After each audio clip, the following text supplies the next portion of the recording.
Saudara-saudara para mahasiswa kedokteran dan sejawat para dokter, apabila seorang pasien datang berobat kepada seorang dokter, maka pasien tersebut mengharapkan suatu sentuhan kemanusiaan yang datang dari seorang dokter yang juga adalah seorang manusia. Pemeriksaan jasmani yang dilaksanakan dengan baik dan benar akan merupakan kunci utama untuk menegakkan diagnosis yang tepat, yang didasari oleh rasa percaya dari pasien terhadap dokternya, rasa puas dari pasien terhadap kinerja dokternya. Presentasi berikut adalah merupakan revisi dari edisi sebelumnya yang telah disusun oleh Dr. Rumiati Usman beserta kawan-kawan beberapa tahun yang lalu. Presentasi ini juga dapat terlaksana berkat kerjasama yang baik di antara sejawat-sejawat dokter di bagian ilmu penyakit dalam Fakultas Kedokteran Universitas Indonesia, Rumah Sakit Umum Dr. Cipto Mangunkusumo, dan dibantu oleh Institut Kesenian Jakarta, Fakultas Film dan Televisi. Semoga presentasi ini akan bermanfaat buat saudara-saudara dalam pekerjaan sehari-hari, dalam membina rasa percaya pasien terhadap saudara, dan dalam mensukseskan saudara dalam mengobati pasien-pasien saudara. Sekian.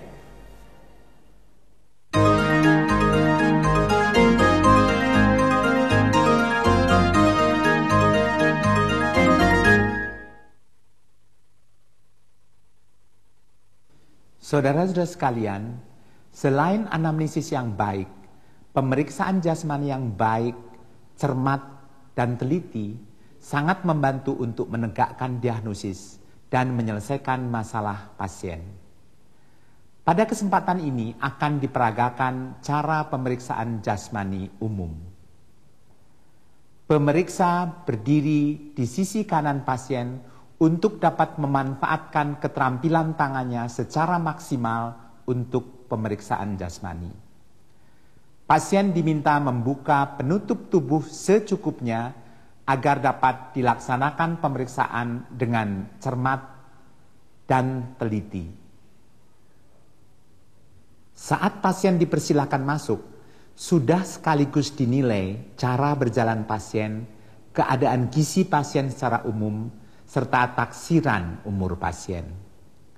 Juga dilakukan penilaian terhadap keadaan sakit pasien secara keseluruhan, apakah pasien tampak sakit ringan, sedang, berat, tampak kesakitan, gelisah, dan sebagainya. Silakan masuk. Ya. Terima kasih. Silakan duduk, Pak.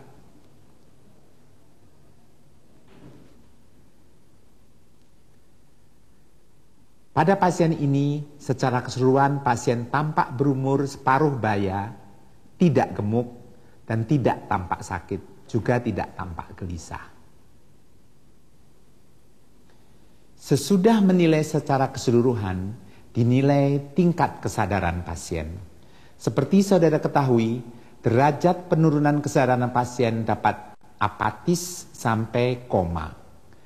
Pasien yang sadar penuh dapat mengenali diri maupun sekelilingnya. Disebut pasien tersebut kesadarannya kompos mentis. Untuk pasien yang kompos mentis, penilaian kesadaran ini sudah dapat dinilai sejak awal anamnesis. Nama Bapak, Pak Rohendi? Iya Pak, Tinggalnya di Pulau Kapal? Tidak Pak, saya tinggal di Penggilingan. Oh, Penggilingan. Oh, jauh dari sini Pak? Ya kurang lebih 10 km Dok. Ya mungkin kalau naik angkot sempat ganti 3 kali itu Dok. Oh ya. Sedang untuk pasien yang kesadarannya menurun, tingkat kesadaran dinilai kembali pada waktu mulai pemeriksaan jasmani umum. Misalnya dengan memeriksa komponen-komponen skala koma Glasgow, yaitu menilai gerak mata, kekuatan mengangkat anggota badan, dan jawaban terhadap berbagai rangsang respons nyeri maupun pertanyaan-pertanyaan. Selanjutnya, dinilai keadaan gizi pasien secara umum. Keadaan gizi pasien dapat gemuk, sedang, atau kurus. Keadaan gizi yang lebih rinci dinilai dari perbandingan tinggi dan berat badan. Berat badan idaman dinilai dari hasil pengukuran berat badan dan tinggi badan tersebut dengan berbagai cara, misalnya indeks Broca, indeks massa tubuh, dan dapat juga ditentukan dengan menentukan tebalnya lemak di bawah kulit. Pasien ini mempunyai berat badan idaman. Tampak dari tebal lipat kulit, di lengan maupun di perut, walaupun agak sedikit tebal yang di perut. Kemudian juga dinilai bentuk badan. Bentuk badan seseorang dapat normal atau dapat pula disertai berbagai deformitas seperti misalnya kelainan pada tulang belakang, kifosis, lordosis, skoliosis. Kelainan anggota gerak seperti lumpuh sebelah, kelainan pertumbuhan misalnya akromegali atau badan kerdil, kelainan setempat seperti pada mata, seperti adanya exophthalmos, paralisis pada muka, seperti misalnya Bell's palsy, bibir sumbing, dan lain-lain. Pada pasien ini, bentuk tubuh dan pertumbuhannya normal. Sekaligus dinilai pula habitus pasien, apakah pasien atleticus, picnicus, atau asthenicus. Pemeriksaan dilanjutkan untuk menilai keadaan kulit. Apakah warna kulit kepucatan, misalnya pada keadaan anemia, apakah kekuningan, misalnya pada ikterus, apakah ada hipopigmentasi kulit, hiperpigmentasi, atau cyanosis. Secara aktif, dicari pula adanya lesi pada kulit seperti papula, bula, eritema, peteke, angioma, spider nevi, maupun striae. Pada pasien ini, kulit tampak berwarna sawo matang, pada perabaan tidak teraba panas, dan tidak didapatkan kelainan kulit yang seperti disebutkan tadi. Pada pemeriksaan rambut secara sepintas, didapatkan bahwa pertumbuhan rambut pada pasien ini normal, tidak berlebihan, dan tidak kurang. Selanjutnya, dinilai adanya edema pada pasien. Edema pada pasien dapat dinilai pada kelopak mata, pergelangan kaki, dan daerah pretibial. Pada pasien ini, tampak kelopak matanya normal, tidak ada edema. Edema diperiksa pada tempat-tempat dengan dasar keras, tulang, misalnya pada daerah pretibial, dengan memberikan penekanan ringan, kemudian dilepas, dan dilihat adanya lekukan pada kulit. Dapat juga dilakukan pemeriksaan pada daerah pergelangan kaki. Pada pasien ini, tidak didapatkan edema pada kedua tempat tersebut. Selanjutnya, dinilai turgor kulit pasien.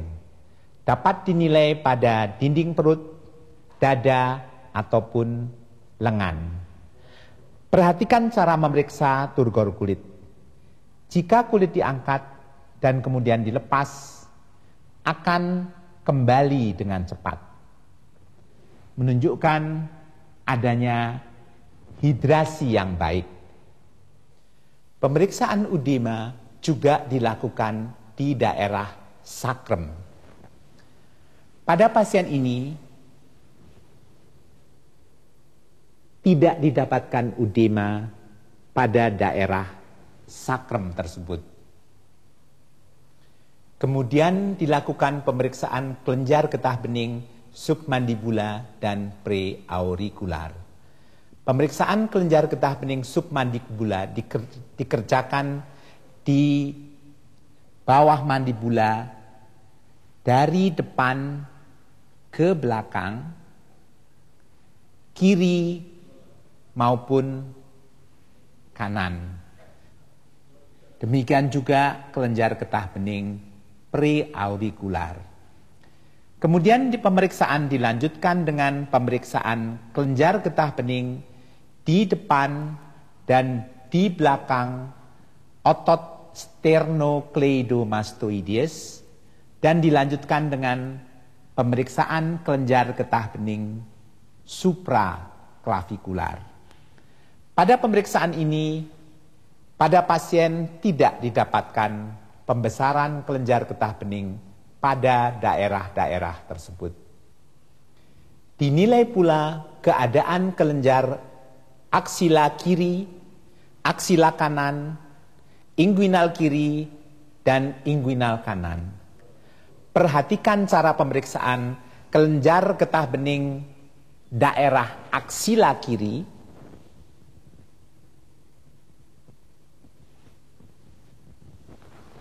aksila kanan,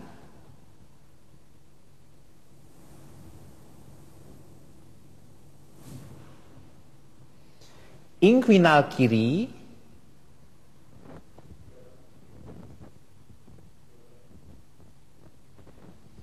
dan inguinal kanan. Pada pasien ini tidak didapatkan pembesaran kelenjar getah bening pada keempat daerah tersebut. Saudara-saudara, setelah selesai dengan pemeriksaan kelenjar getah bening, pemeriksaan dilanjutkan dengan pemeriksaan daerah kepala secara lebih rinci dan kemudian leher dan dada. Pada pemeriksaan kepala, pertama kali diperhatikan keadaan rambut pasien.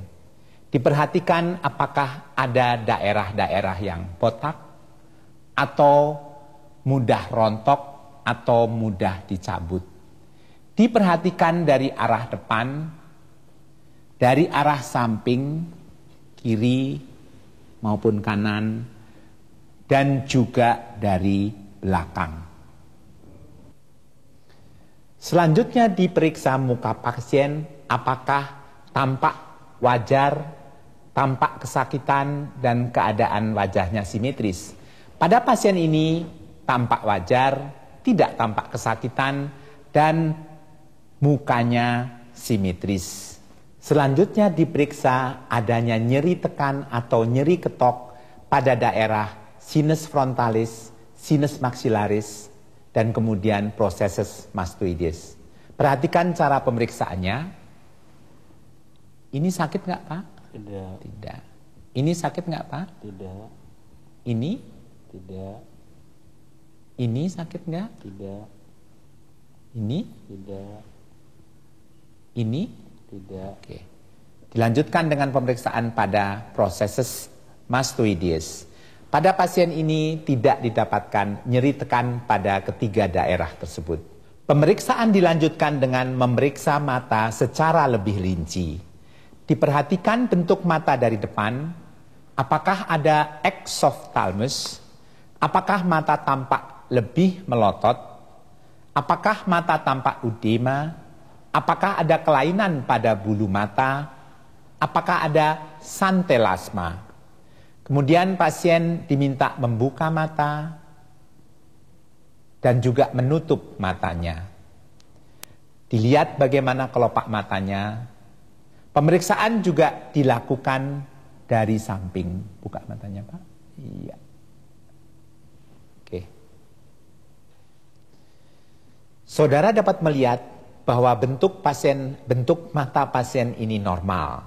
Tidak ada exophthalmos maupun endophthalmos. Kelopak mata juga tampak normal baik pada saat membuka mata maupun pada saat menutupkan kelopak mata. Juga tidak ada udema pada kelopak mata. Sekarang diperiksa tekanan bola mata yang juga dapat menunjukkan keadaan hidrasi pasien. Secara klinis, tekanan bola mata diperiksa dengan jari, dengan menekan bola mata, ditekan sedikit, dilepas sedikit, dan dibandingkan kiri dan kanan. Pada pasien ini, tekanan bola mata normal. Selanjutnya diperhatikan konjungtiva dan sklera. Pada pemeriksaan ini, kelopak mata ditekan ke bawah sambil pasien melihat ke atas Pak. Dan kelopak mata atas ditekan ke atas sambil pasien melihat ke bawah. Lihat puncak hidung Pak. Pada pasien ini, konjungtiva tidak pucat, sklera tidak ikterik. Untuk melihat adanya ikterus pada mata penderita, diperlukan cahaya alami yang terang. Selanjutnya pada pemeriksaan mata, dilihat juga adanya seroftalmia, adanya pinguicula, flictin, apakah ada ulcus cornei pada baik mata kiri maupun mata kanan. Selanjutnya diperiksa pupil mata pasien. Apakah ada katarak?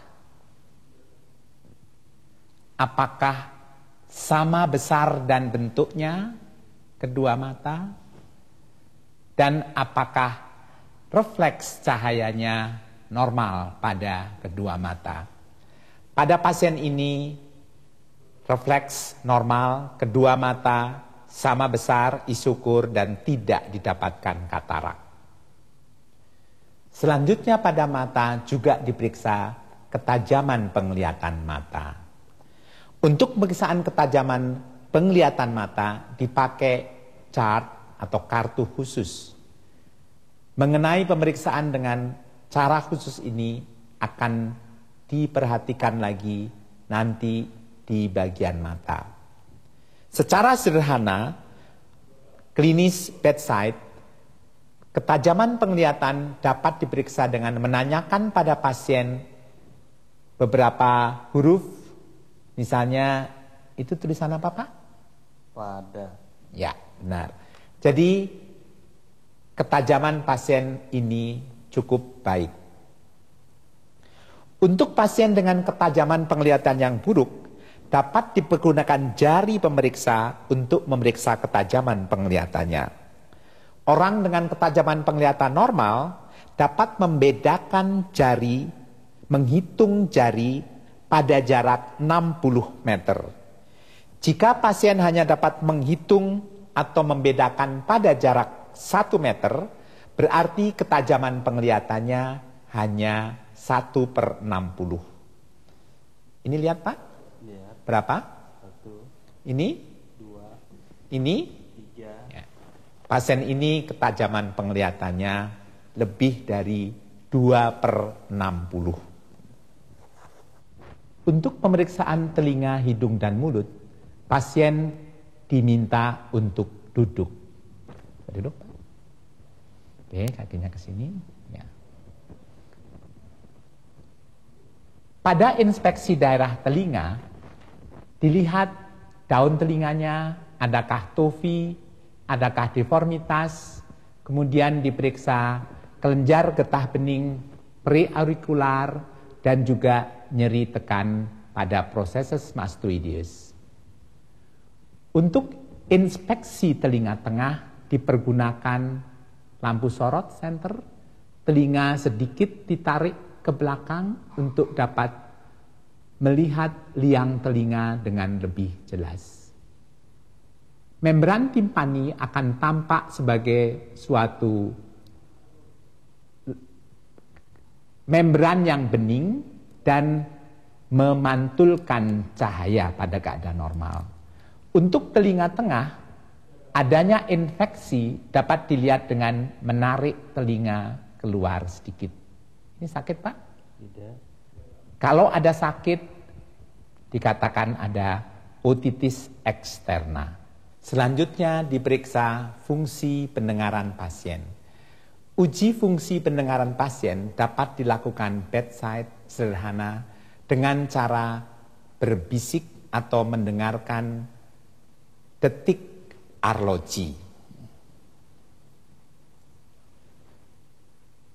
Ini kedengaran, Pak? Kedengaran. Kedengaran, ya. Ini Kedengaran. kedengaran. Ini Kedengaran. kedengaran. Ini Kedengaran. kedengaran.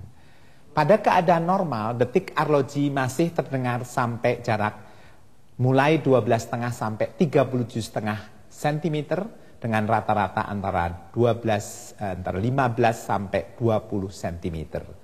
Dengan berbisik 1, 1, 2, 2 yang tidak mendesis masih dapat terdengar sampai jarak 6 meter pada ruang yang sunyi. Selanjutnya dilanjutkan dengan pemeriksaan hidung.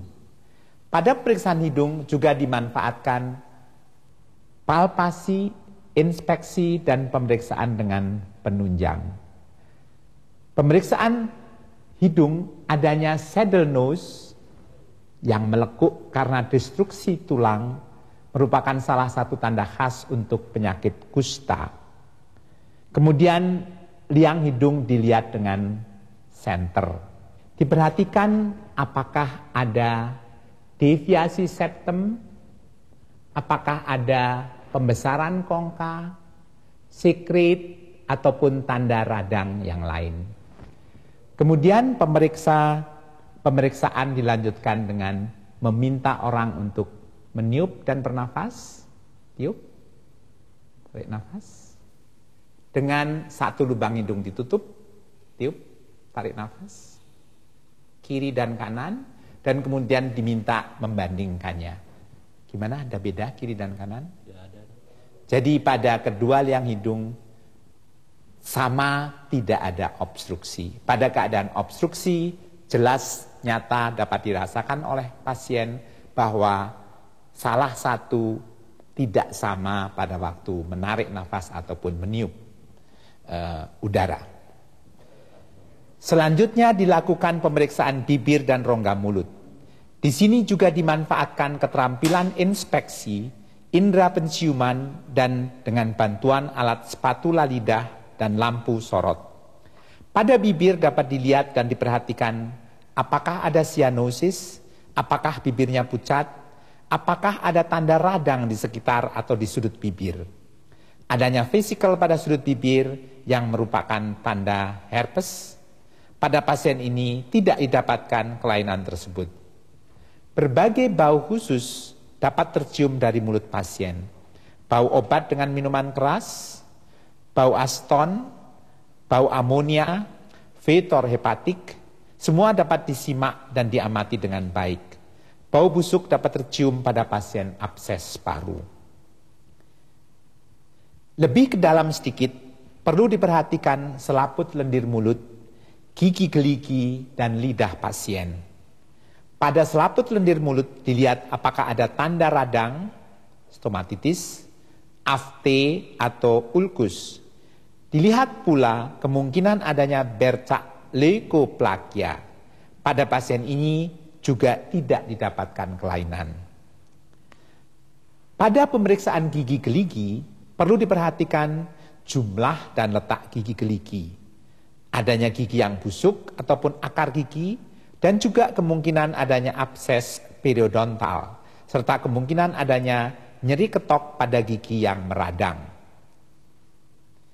Pada lidah perlu diperhatikan adanya permukaan lidah yang berselaput, tafwetang, kotetang, demikian juga ujung lidah apakah hiperemik, apakah ada tremor, keadaan dehidrasi berupa lidah yang kering, adanya papil yang atrofi, adanya ranula, dan lain sebagainya. Pada langit-langit juga diperiksa kemungkinan adanya torus palatinus, palatoschisis, dan sebagainya. Pemeriksaan umum daerah mulut diakhiri dengan pemeriksaan tonsil dan daerah sekitarnya dengan bantuan spatula lidah dan lampu sorot. Pada pasien ini tidak didapatkan kelainan pada tonsilnya. Besar tonsil normal T1, T1. Setelah selesai dengan pemeriksaan daerah hidung dan mulut, pemeriksaan dilanjutkan ke daerah leher. Di samping kelenjar getah bening yang sudah diperiksa terdahulu, pemeriksaan umum yang lain yang harus dikerjakan di daerah leher adalah pemeriksaan kelenjar tiroid dan pemeriksaan tekanan vena sentral. Pada inspeksi daerah leher perlu diperhatikan adanya benjolan, adakah pulsasi yang abnormal, bagaimana keadaan vena, apakah tampak membesar. Pemeriksaan kelenjar tiroid dilakukan dengan pasien dalam keadaan duduk. Pemeriksa memeriksa kelenjar tiroid dengan merabanya dari belakang pasien. Pasien diminta untuk melakukan gerakan menelan. Kalau teraba benjolan di leher, dinilai apakah ikut dengan gerak menelan. Ditentukan ukuran kelenjar tiroid. Apakah pembesarannya merata, diffuse, ataukah nodular? Apakah lekat dengan sekitarnya? Apakah nyeri? Dan kemudian didengarkan apakah ada desir abnormal. Pada pasien ini tidak didapatkan pembesaran kelenjar tiroid dan tidak didapatkan kelainan yang lain. Setelah selesai dengan pemeriksaan kelenjar tiroid, pasien diminta berbaring lagi, selanjutnya diperiksa tekanan vena sentralnya.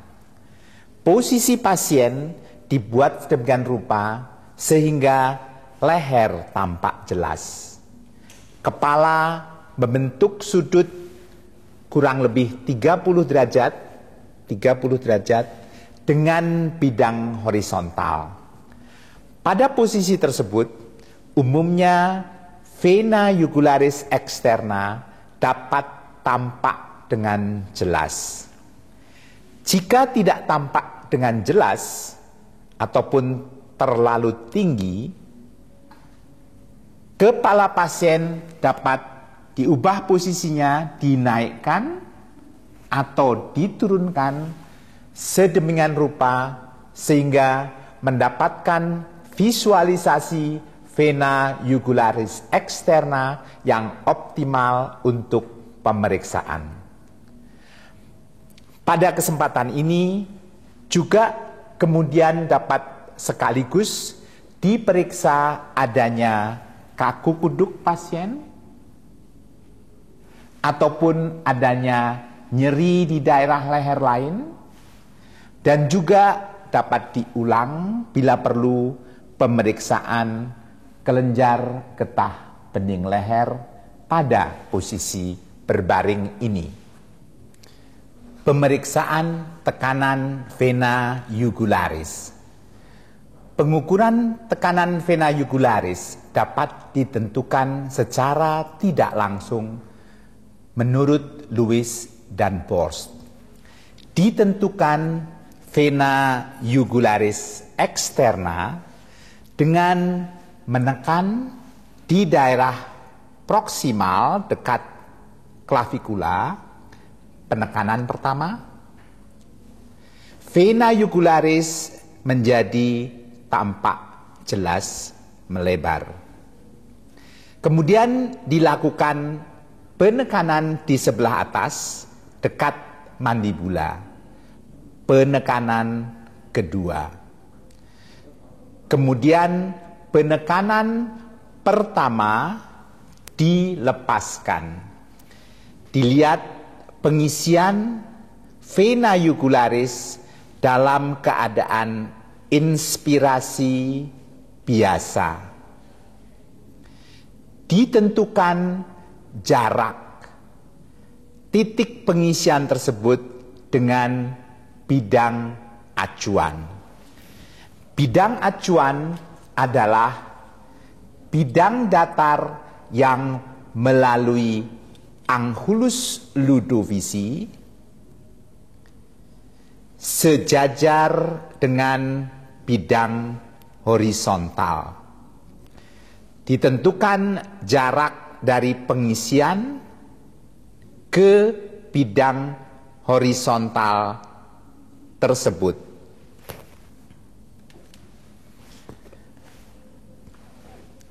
Jarak bidang acuan ke titik tengah atrium mempunyai angka konstan 5 cm reratanya.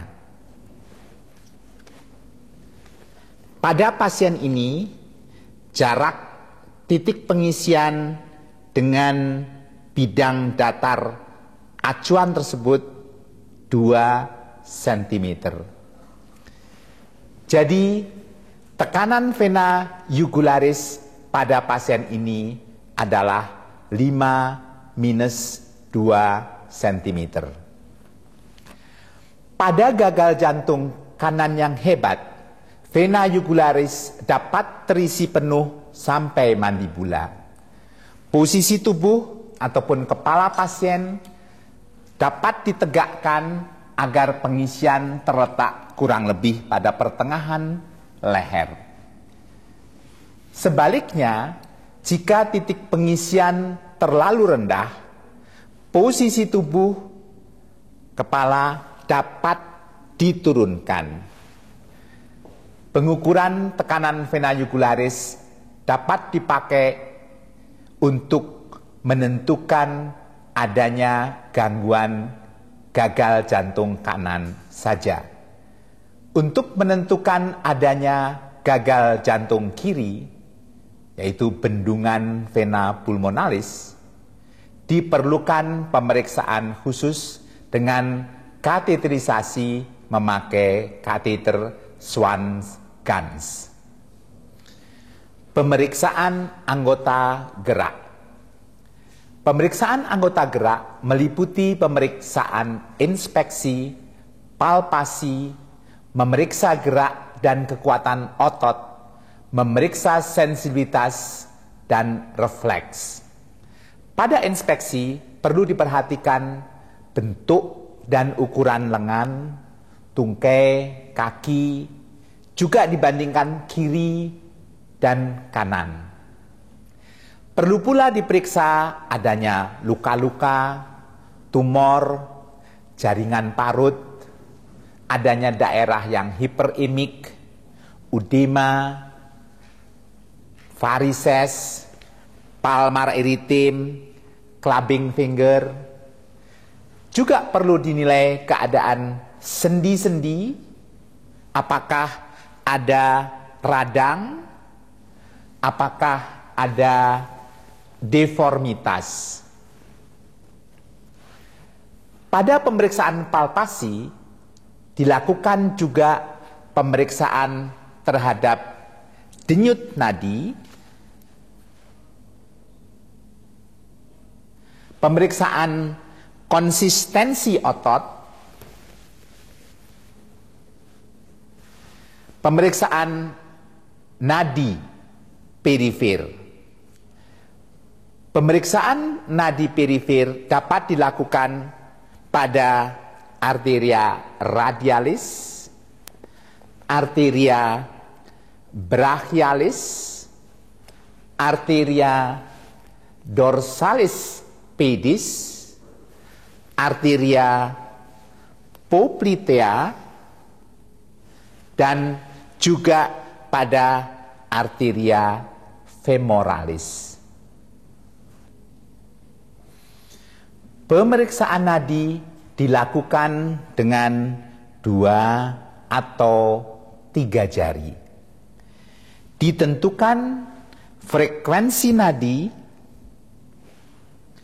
irama nadi, dan tegangan nadi. Dengan pemeriksaan yang cermat dan teliti, dapat ditentukan berbagai keadaan seperti adanya ekstrasistol, blok arterioventrikular, dikrotik pulse, dan pulsus alternans. Untuk menghitung frekuensi nadi, dapat ditentukan denyut nadi yang dihitung selama 15 detik sampai 1 menit, tergantung pada kecermatan dan ketelitian yang diharapkan.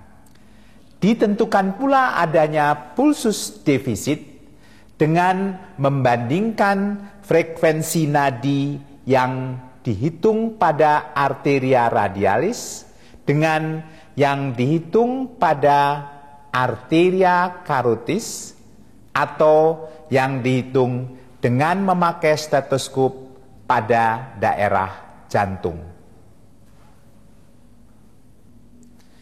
Pada pemeriksaan konsistensi otot, diperiksa apakah otot-otot atrofi, normal, atau hipertrofi. Pada pasien ini, otot tumbuh baik, tidak atrofik, dan tidak lembek. Otot yang teraba keras mungkin dapat akibat adanya tonus otot yang meningkat. Pemeriksaan konsistensi otot dilakukan di ekstremitas bawah maupun pada lengan atas.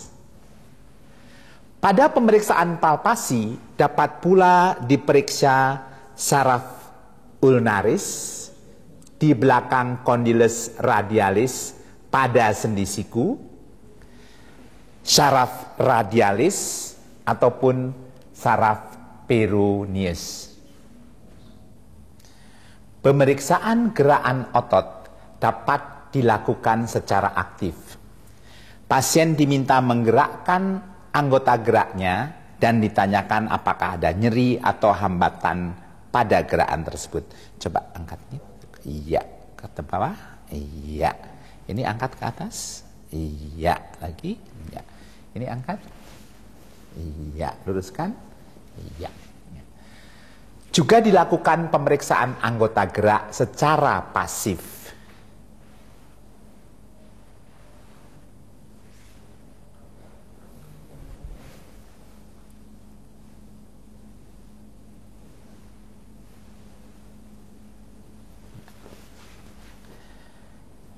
Kekuatan otot dapat ditentukan secara pasif dengan menahan gerak pasien. Perhatikan, coba tarik, iya, tekan, iya, ini angkat, iya, coba tendang, iya, ya. Kekuatan otot pada pasien ini normal. Kekuatan jari dapat diperiksa dengan menilai kekuatan genggaman. Iya, satu lagi.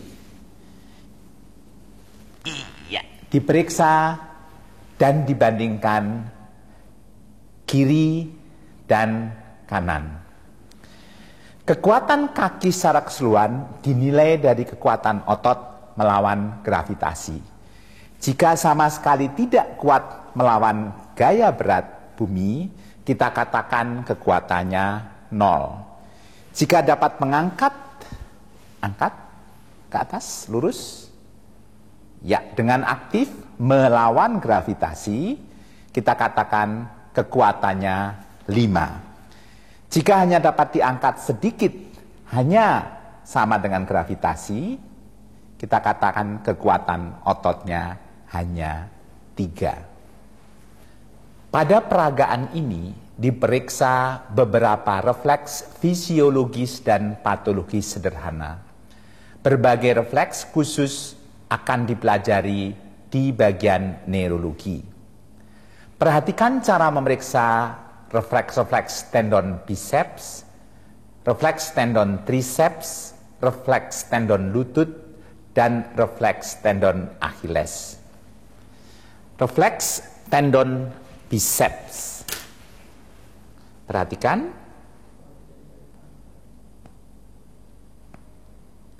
Perhatikan respons geraknya.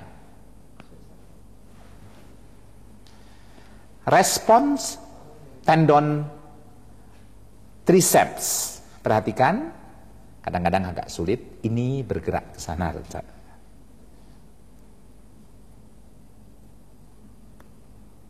Tidak terlalu jelas refleksnya di sini. Refleks tendon lutut dapat dikerjakan sambil duduk dan bisa juga sambil berbaring. Saya peragakan dahulu yang sambil berbaring. Lemas.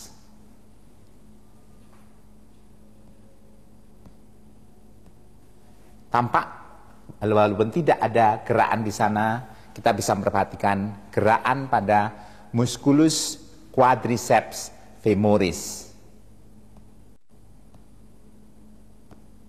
Pada musculus quadriceps femoris.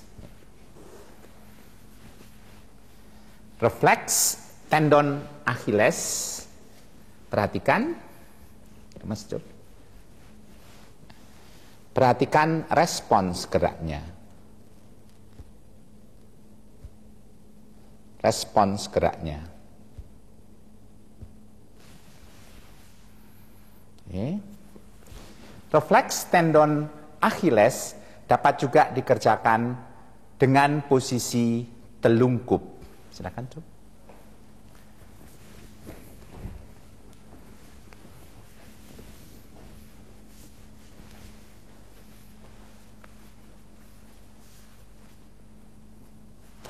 Perhatikan responsnya.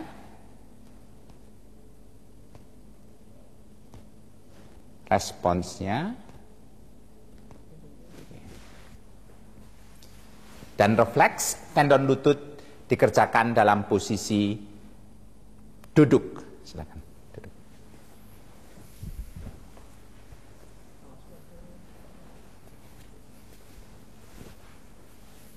Maju dikit. Ya. Pasien diminta untuk mengalihkan perhatiannya. Nanti ini tarik ya. Keras, tarik gini. Iya. Ya. Perhatikan responsnya.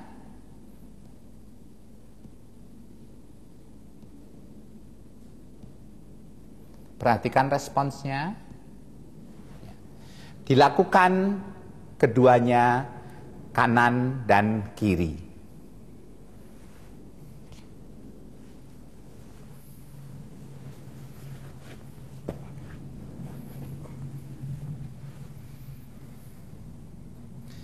Pada pasien ini, refleks-refleks biceps, tendon lutut, Achilles normal. Berbagai refleks patologis seperti Babinski, Chedok, Gordon, Schaeffer juga dilakukan pada pemeriksaan jasmani umum. Refleks Babinski pada pasien ini normal, tidak ada refleks Babinski. Chedok, Gordon,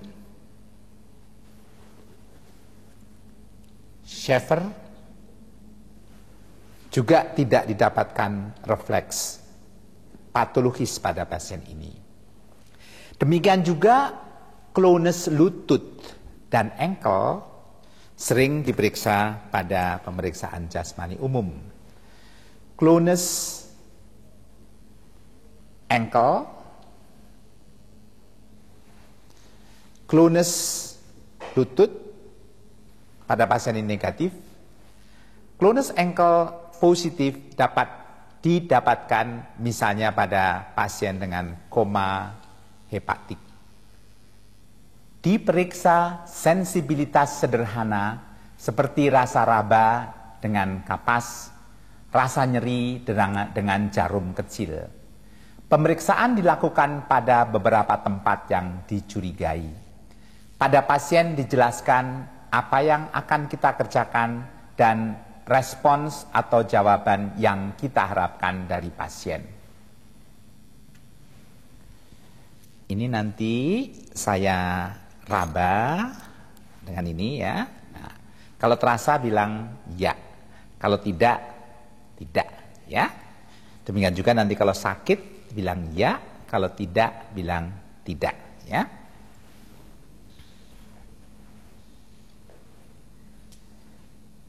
Matanya ditutup. Ya. Ini terasa? Terasa. Ini terasa? Tidak. Ini terasa? Tidak. Ini terasa? Terasa. Oke. Rasa raba pada pasien ini baik.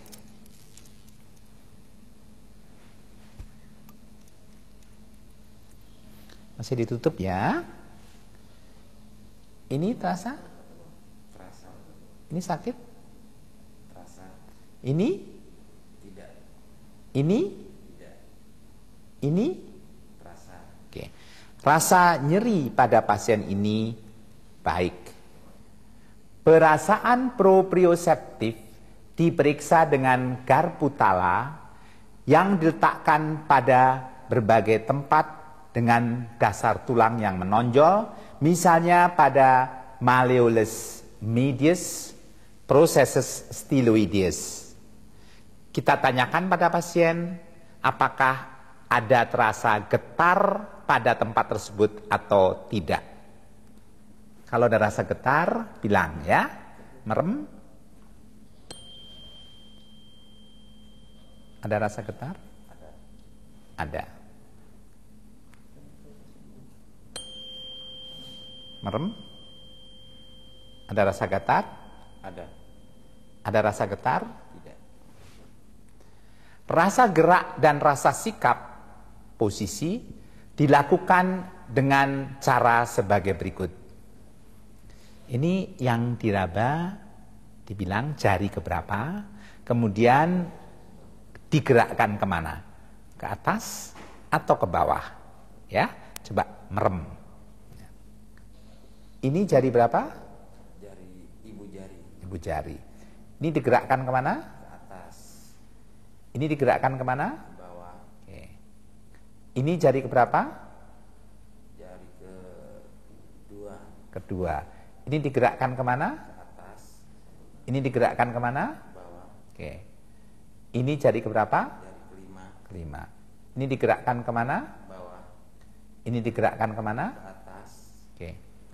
Rasa, sikap, dan posisi pasien ini masih normal. Setelah selesai pemeriksaan anggota gerak, dilanjutkan dengan pemeriksaan daerah punggung untuk menilai adanya kelainan bentuk seperti yang sudah dibicarakan sebelumnya. Pada pasien ini tidak ada skoliosis, juga tidak ada kifosis ataupun lordosis. Dinilai pula adanya nyeri ketok dan nyeri tekan pada daerah costovertebral. Nyeri tekan, ada nyeri enggak? Tidak. Pada pasien ini tidak ada. Nyeri ketok, ada nyeri enggak? Tidak. Tidak ada. Pengetokan pelan pada daerah ini dapat menimbulkan rasa nyeri, misalnya jika didapatkan ginjal.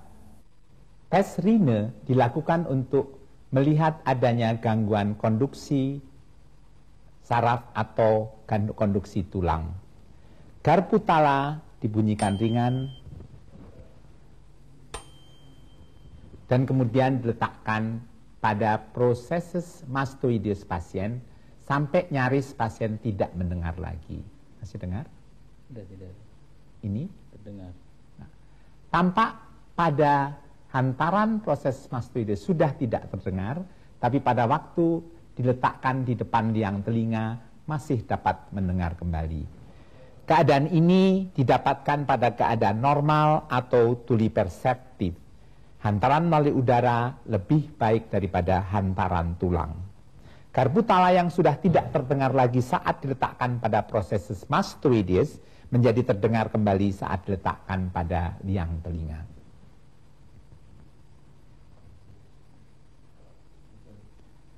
Tes Weber dilakukan untuk membedakan apakah ada tuli konduktif atau perseptif.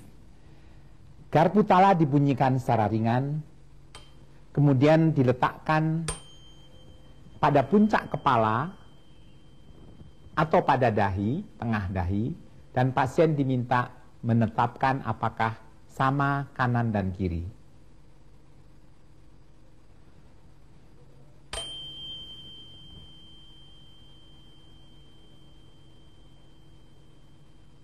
Gimana? Kanan dan kiri sama tidak? Coba, apakah kedengarannya sama tidak di kanan maupun di kiri? Iya, sama dok. Oh, sama. Oke. Jadi pada pasien ini telinga kanan dan kiri sama mendengarkan, sama hantarannya. Pada keadaan normal akan terdengar bunyi yang sama kerasnya di kedua telinga. Pada keadaan tuli konduktif, suara hanya terdengar pada sisi yang sakit atau yang tuli saja, sedangkan pada tuli perseptif, suara lebih jelas pada telinga yang sehat saja. Terakhir, biasanya diperiksa tekanan darah pasien, yaitu setelah pasien cukup lama istirahat. Lebar manset yang dipakai, standar manset dewasa 12 cm. Tekanan darah diukur dengan pasien pada posisi berbaring atau duduk. Pada keadaan tertentu, tekanan darah sekaligus diperiksa pada saat pasien berdiri untuk menentukan adanya hipotensi ortostatik. Pada pemeriksaan tekanan darah, manset dililitkan kurang lebih 1 inci di atas fossa cubiti. Tidak boleh ada pakaian yang menghalangi manset dengan kulit.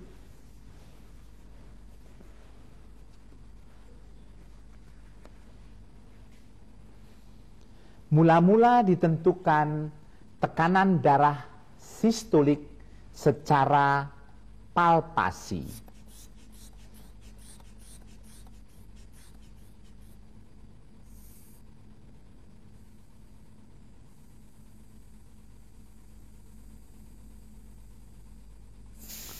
Pada pasien ini tekanan darah sistolik palpasi 140 mg air raksa. Tindakan tersebut dikerjakan untuk nanti menghilangkan kemungkinan adanya auscultatory gap.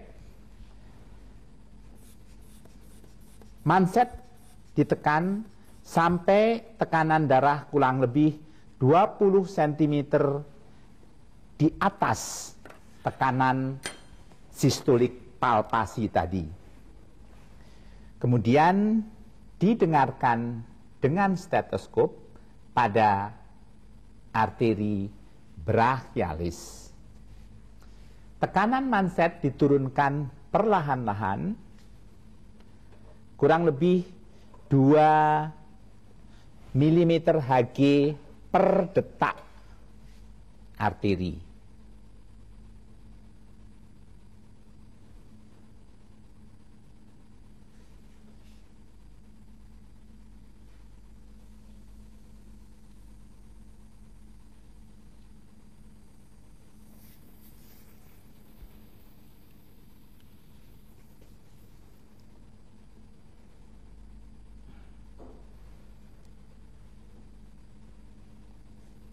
Jadi sekali lagi dinaikkan sampai kurang lebih 20 mm Hg di atas tekanan sistolik palpasi, kemudian diturunkan perlahan-lahan 2 detik per detak, 2 mm Hg per detak arteri.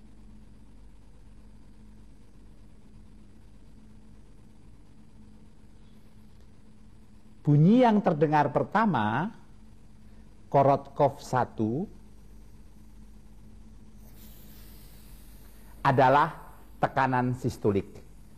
Dan pada saat bunyi menghilang, Korotkov 5 adalah tekanan diastolik.